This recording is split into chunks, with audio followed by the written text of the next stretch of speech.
Afternoon, everyone. My name is Andrew Lawler, as Morgan mentioned. I'm the manager of VET delivered to secondary schools and school-based apprenticeships and traineeships at Box Hill Institute. Morgan will be on the app at the moment looking at comments. So if you have any questions, please feel free to write them down and we'll get them at the end of this presentation and we can spend a bit more time talking you through them. To give you a little bit of background, I know that we have parents on the line and students on the line, but Box Hill has been offering VETDSS courses for more than 20 years now, and next year we're going to have our largest cohort of all time. We have approximately 3,500 students either undertaking courses directly on campus or through our partnerships with schools under an auspice relationship. So we have 30 courses on offer and over 250 schools involved. So we really are now at the leading edge of the pack when it comes to delivering VETDSS to schools. Our program in particular has grown by about 40% over the last 2 years, and that's testament not only to the popularity of VETDSS and how it integrates with senior secondary, but also the value-added services and the wraparounds that we add to support our students along the journey as well.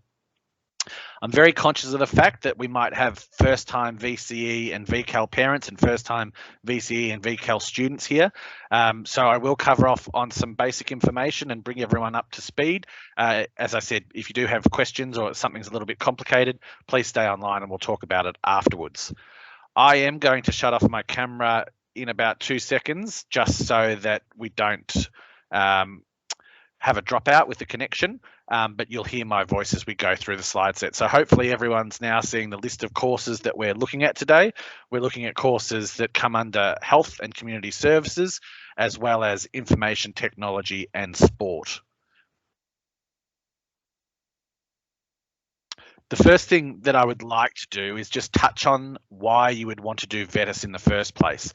Schools have a variety of subjects that are on offer for VCE or VCAL, but there was a real need by the Department of Education to broaden those subjects out more, but at the same time, how do schools provide the technical facilities and teachers to be able to provide those courses? The answer were the Certificate 2 and 3 in TAFE, which have now been specialised to be VCE and VCAL subjects and can be used just as any other school subject within your senior secondary years. The beauty of them, however, is the fact that they are still a nationally recognised qualification. So you will finish your VCE with 2 certificates or your VCAL with 2 certificates instead of 1. You'll get your VCE or VCAL, plus you'll get a Certificate 2 or 3 from a large Victorian TAFE. That means that that certificate can go with you whenever you travel, wherever you travel nationally. You can present it to someone in your industry, an employer, and they will know straight away that you are a competent and most likely productive member of their workforce, and they will feel comfortable offering you a position. The reason that they're confident doing that is they know that we have the technical skills and the facilities to make sure that you're undertaking a practical education that's safe and also related to the industry and that you will know all of the requirements of that industry by the time you're finished. The way we do that primarily is not only through the course, but it's also the fact that the teachers are teachers, but they have one foot in industry as well. So unlike senior secondary teachers who specialise and can deliver multiple subjects, our teachers only deliver one subject usually, or in a particular band of industry, and then they also work in that industry as well. This leads to more current training for students, but also employment opportunities because we have a large network of employers that we regularly deal with, and we often place students within those. Obviously, there's now financial outcomes that are growing and growing for TAFE educated students. So not only will you get your senior secondary, but you'll have a certificate that is attractive in a skill shortage landscape. We have enormous investment going into key areas in health and community services, in laboratory skills by the state government, as well as a variety of other industries. And so you are now expected to earn more than your university graduated counterparts, having done a Certificate 2 up to a diploma at a TAFE environment just due to the skill shortage. However, if university is your preferred destination, there is now more pathways than ever to be able to do something at school, do something at TAFE, and do something at university. Back in my generation, I'm betraying my age a little bit, everything was quite siloed. You went to school and then you had three options: work, university, or TAFE. Now we try to intermingle and mix them all together so that you can come to TAFE and do senior subjects. You can get your VCE. If you do a diploma with us, you can go straight into a bachelor without the need for an ATAR.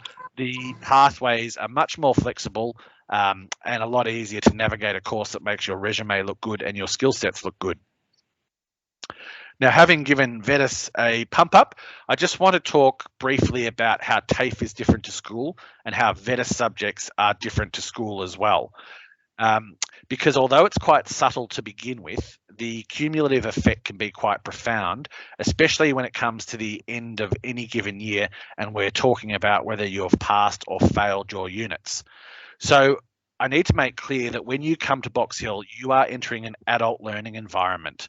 So unlike schools where there are bells and teachers that will hurry you along, that won't take place at Box Hill. Whether you're in school uniform or casual, you're expected to meet the behavioural standards and have the maturity of any other mature age student that is on campus. So it really comes down to individual responsibility, which is my second point, as to whether you succeed or fail. And that not only it's what you do when you are at Box Hill that determines that success, but when you travel to and from the campus and the responsibility you take for your own work outside of our campus hours as well.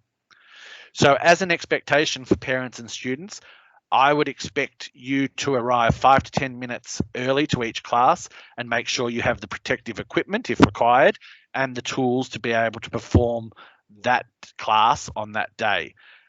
This is particularly important due to the nature of the education that we provide because it is practical in nature.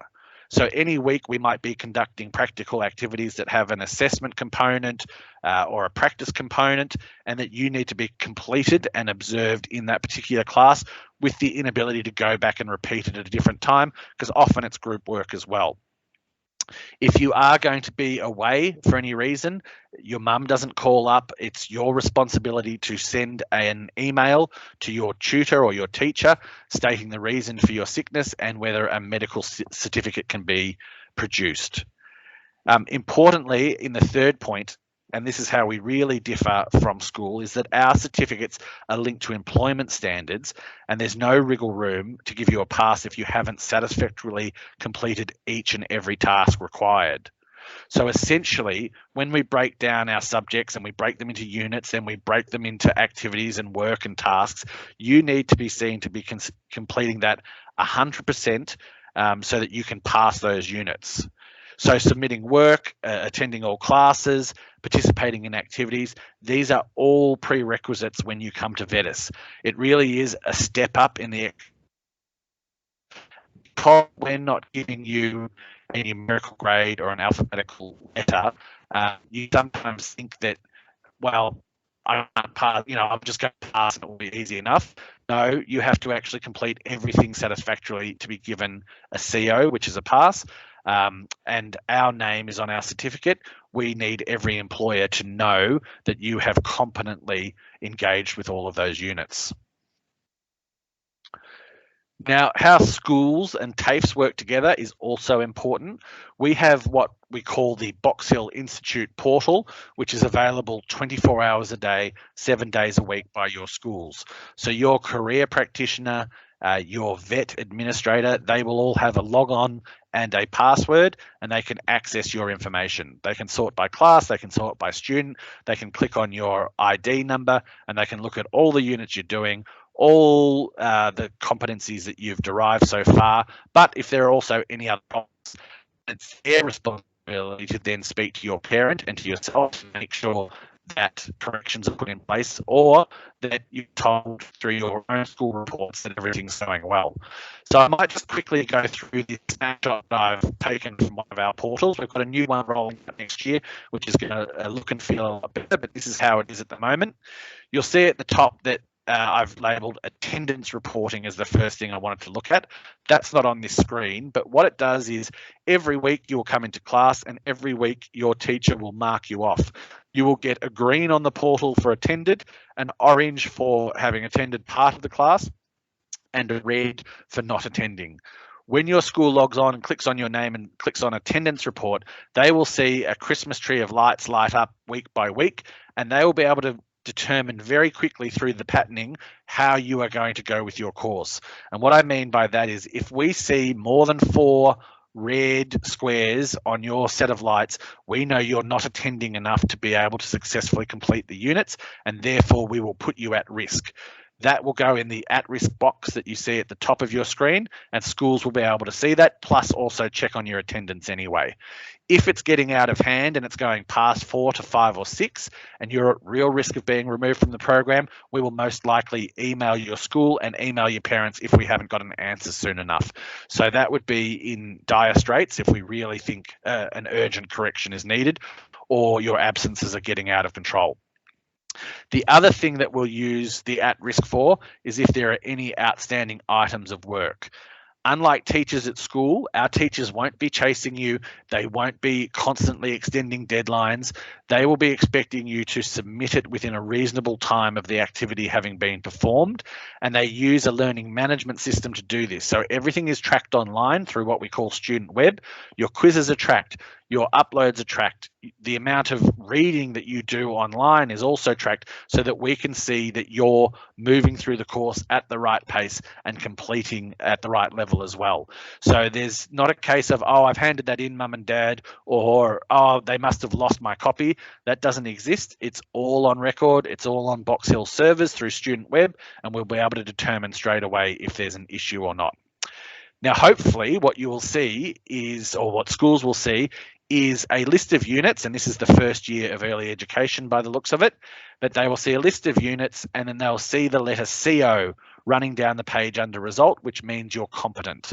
The only other mark you'll get is an NY or NC. They're interchangeable to an extent, and they mean you've failed.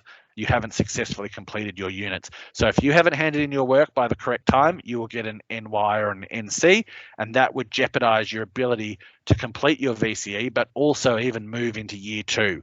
So all effort must be made to make sure all the work's done and the attendance is right.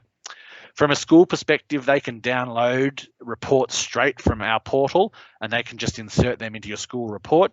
Your parents normally would receive a mid-year and an end of year. You can see down the bottom that an end of year report is poking out, but we've hidden some of it. It has a drop-down list of behaviours that we're looking for. We mark them from poor to excellent. So what we're trying to look at is, in particular in mid-year, is how you're going. If you're getting a raft of poors, we know that you're going to really struggle and we will try to intervene. If you're getting all excellence, congratulations, that's exactly where you should be. Underneath that will sit a written response from your teacher as well, and they may just touch on things that need improvement or things that you're doing particularly well at as well. So please, when this comes out as part of your school report, please look at it. Please make sure that there's no NYs on it. If there is and you're not happy with it, please let us know straight away, because sometimes we can manage to correct that before our reporting deadlines. And then also the thing that I should mention is what we call learner commitments. This is not something that you want to receive from me because it means that your behaviour has gone against our student policy in this adult learning environment. So while we do have a little bit of flexibility for you, we are strict at the same time. If you receive a learner commitment, it is a real shot across your bow, which means that it is your last and only warning to get this right. I will put down the list of behaviours that are of concern, plus the behaviours that we want to see. So a bit yin and yang there. You'll be able to see what not to do and what to do. That will then be submitted to your school, your parents and myself and yourself. We will all sign it and it will be a record of your commitment. When we review that, if the behaviours haven't been eliminated and the new behaviours haven't taken hold, you will be at serious risk of losing your place in the program. We remove someone or multiple people every year.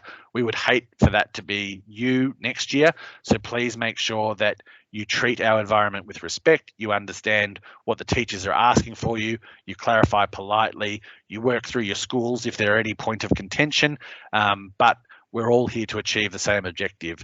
A strong subject for yourself, an industry certificate, a senior secondary certificate while at school, and the world at your fingertips, really. So that's really the housekeeping component of that, which I think, although I belabor the point a little bit, I think it's important to get the right framework so that you know what the expectations are of you and you can't say, oh, that's taken me by surprise. Now I wanted to move on to integration with VCE and VCAL. We can answer a lot of questions that get complicated at the end of this presentation, but I just will touch on VCE first and then I'll move to VCAL. So with VCE, there's two things that you have to watch for. The first one is whether our courses are scored subjects or whether they're non-scored subjects. And I'll go through each one as they appear in a little bit, and we can make sure that you're choosing the correct one for what your ambition is. A scored subject, consider it just like any other subject in Year 12 VCE. If you do really well in the assessments and the exam, you will get a score out of 50, a study score. That will be added up. If it's in your top 4, it'll be calculated as a top 4. If it's not, we'll take 10% off it and we'll put it in as your 5th or 6th subject. We'll add your top 4s and your percentages from your 5th or 6th together. We'll get an aggregate score.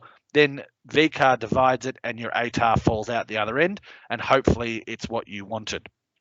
Now, the other option is to do non-scored, which is extremely popular as well because of multiple reasons. Sometimes you've got enough high-scoring subjects in VCE, you just want a change of pace and you want to do a non-scored at an environment that is different and in an industry that you like, and we fully welcome that, and that's a large percentage of our students. Others are not interested in an ATAR at all, and so they're more than welcome to do the scored or non-scored, but just do it in a non-scored version. For those of you that are doing non-scored but still wanting an ATAR, you just have to be aware it can't be used in your top 4. It must be used as your 5th or 6th subject. And just to scratch your head, you'll realize, well, how can it be used? How can I get 10% out of it if it's a 5th or 6th and I haven't been scored for it? The answer is we go and find your 4th best subject that VCAR is used in your top 4. We take 10% of that. So say it was legal studies and it was 35 or 50, we automatically calculate 10%, which is 3.5. We put that on top of our VETDSS class, and then that plus your top 4 study scores and your 6th study score all get added together. You get your aggregate, and then you can get your ATAR. So there's a mix and match philosophy here, and you just have to be aware of what you're trying to achieve, and do speak to your career practitioner if there's anything unclear. Now for VCAL, you work slightly different. We've had huge numbers for VCAL. We have our own VCAL at Box Hill as well, so we know how much VCAL students enjoy these courses.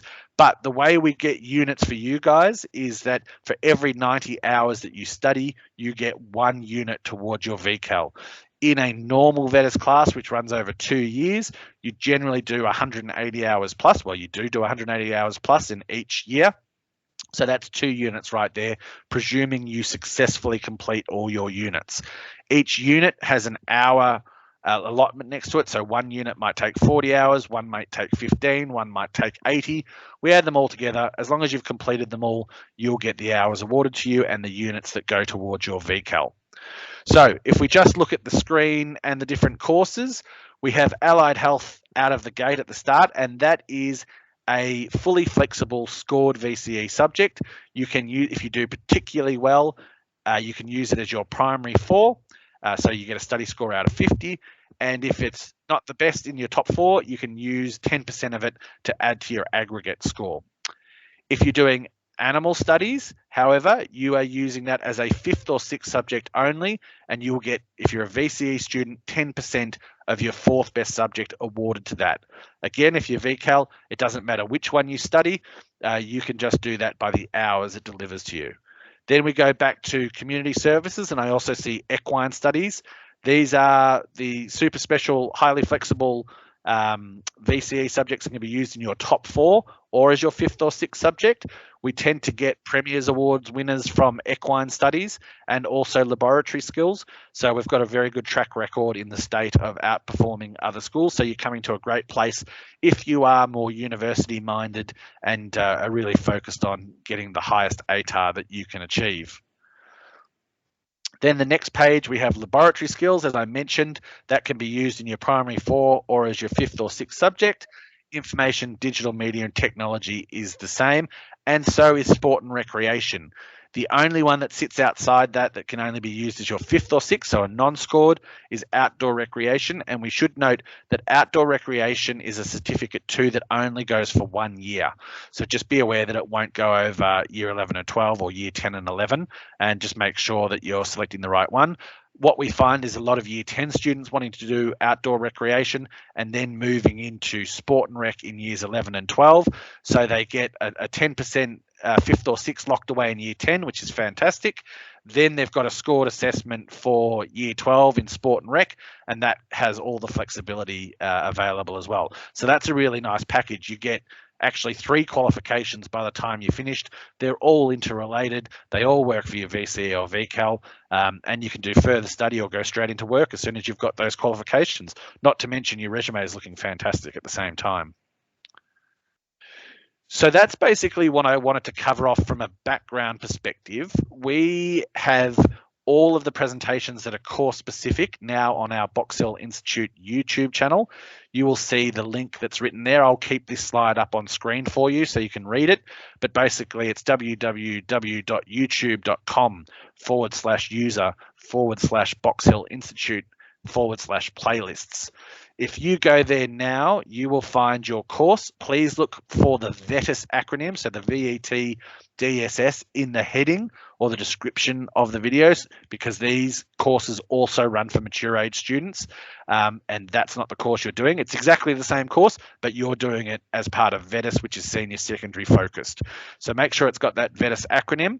Click on it, watch it. If you have any questions, you can still reach out to schools@boxhill.edu.au.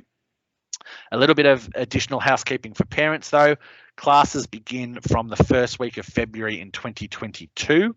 What has happened, the process has been this year, just so you know, the schools make the application on behalf of the students, and they all come to us through our portal. We then confirm their places with the schools or offer alternative timetables. Once the school has agreed to that, we will then send out an e-form that goes to the student. That student, so any student on this line, has to complete it within 2 weeks. And it's just additional biographical detail on yourself. Once we receive that, your place is confirmed in the course for next year, and what will happen is a welcome letter will be sent to you by that same email address the following January, so early January next year, and it will have a welcome letter that states your class, your teacher, the equipment or protective equipment you need to wear, a campus map, information on how to get there, any of the questions that you might have and that you need comfortable. Lots of students bring that on their mobile phone on the first day. They pull it up, so they've got the map. We will meet you at most major entranceways into our 4 different campuses and direct you, so you can show us your mobile phone, show us the map, or show us the course that you've got, and we will be able to direct you or take you to the class that you're enrolled in. So there's no stress on the first day. You turn up, we direct you, you have a look around our environment, you might do a tour, you might log onto our student web, you might start the first bit of theory, but the aim is just to get you settled and set up so next week you can get into the full swing of things. Importantly for parents, please note that we will never invoice you directly. All of our invoices go to secondary schools. The way DET has set up VETDSS is that each school receives a different subsidization rate based on their categorization, so whether they're government, whether they're private, or whether they're religious. And so they can offer different prices to these courses that are much more affordable than paying directly to us, and that's the mechanism by which we use it. So you'll never receive an invoice from us. It'll always be the school saying, hey, you're this much for tuition, or potentially you don't even owe tuition, you just owe materials, whatever the individual school environment has determined the best way to encourage VETDSS. So what I'll do is I will hand back over to Morgan now. She can read out the questions